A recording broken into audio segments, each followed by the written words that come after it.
Le prodige inouï de Fatima de Castelbranco, livre qui a été édité en 1942.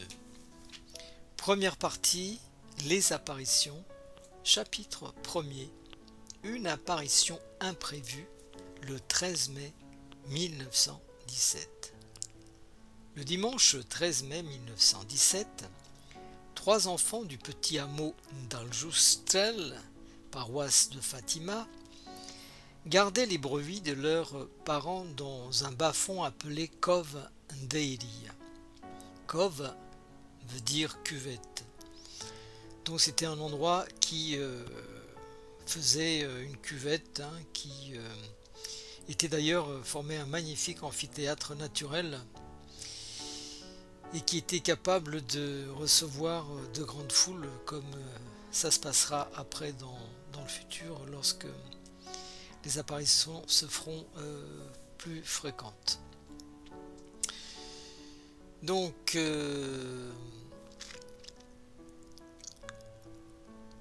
c'était Jacinta Martu, petite fillette de 7 ans. Il y avait Francisco, son frère qui avait 9 ans, et leur cousine Lucia dos Santos qui était âgée de 10 ans. Petit berger de la montagne, il ne savait ni lire ni écrire, mais élevé chrétiennement, il savait prier et apprenait assidûment le catéchisme.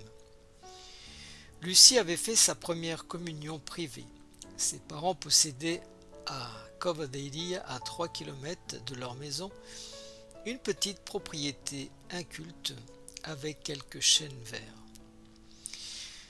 Les chênes verts, c'est une espèce de chêne de taille médiocre, à feuilles persistantes et propre au bassin de la Méditerranée.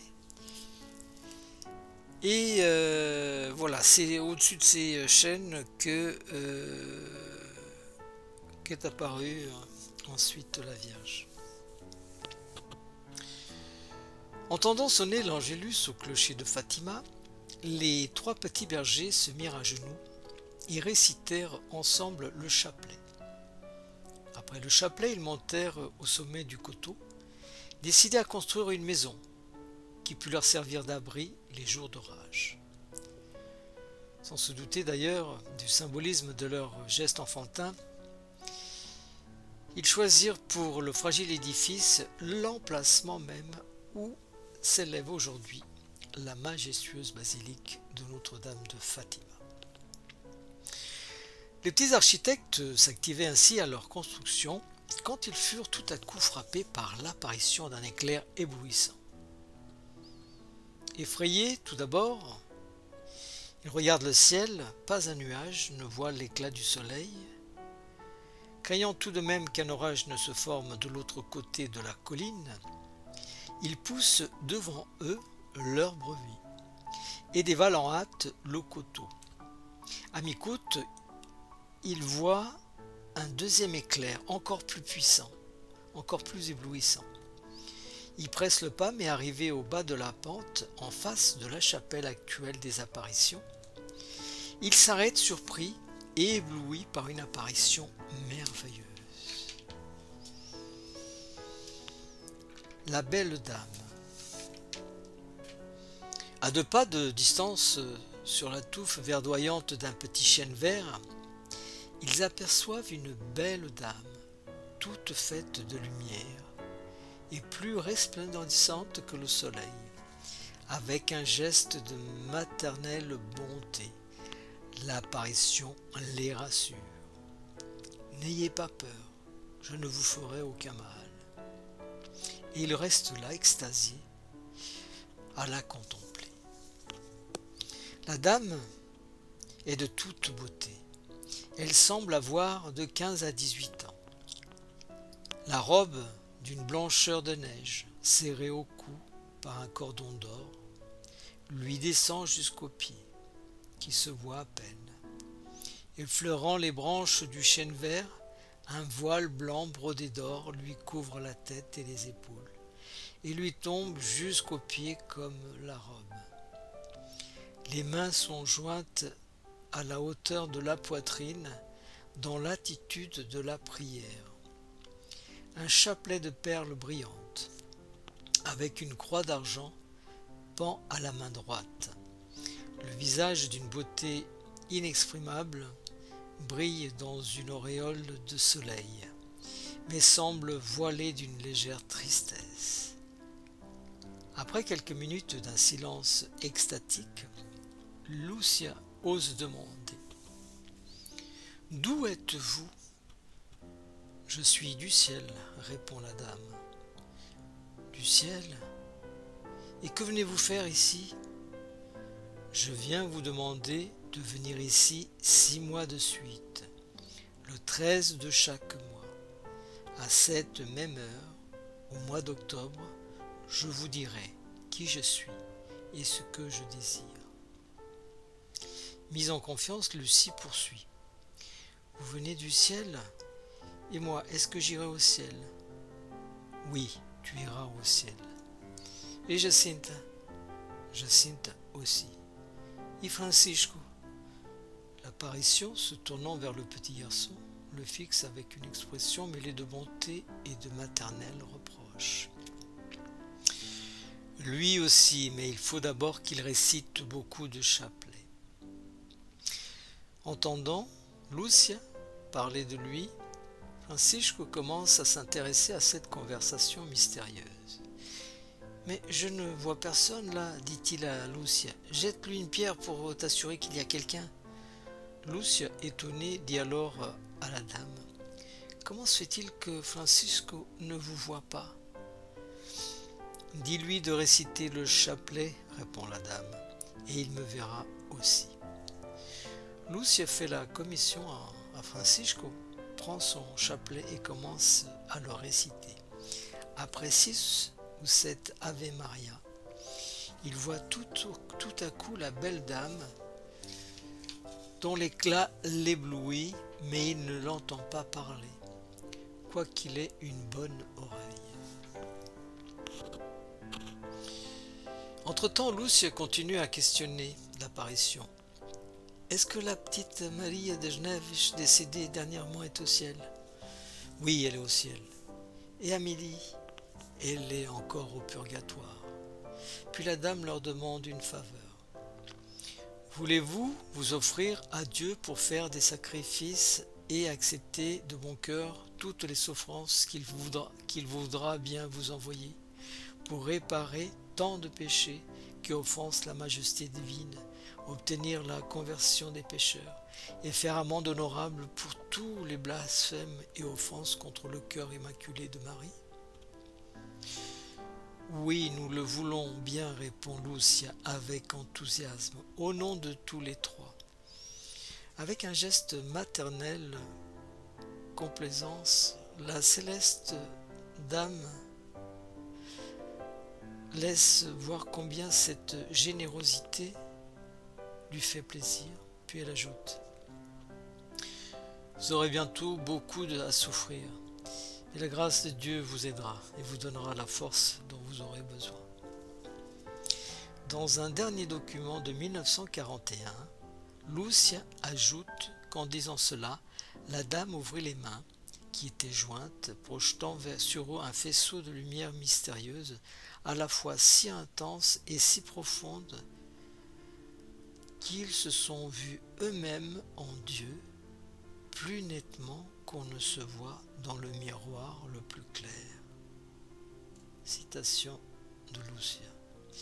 Alors, continue Lucia, mue par un élan irrésistible, nous sommes tombés à genoux, répétant avec force: « Ô très sainte Trinité, je vous aime, mon Dieu, je vous aime. » Quelques instants après, la céleste dame leur recommande de réciter le chapelet tous les jours avec dévotion, pour obtenir la paix du monde.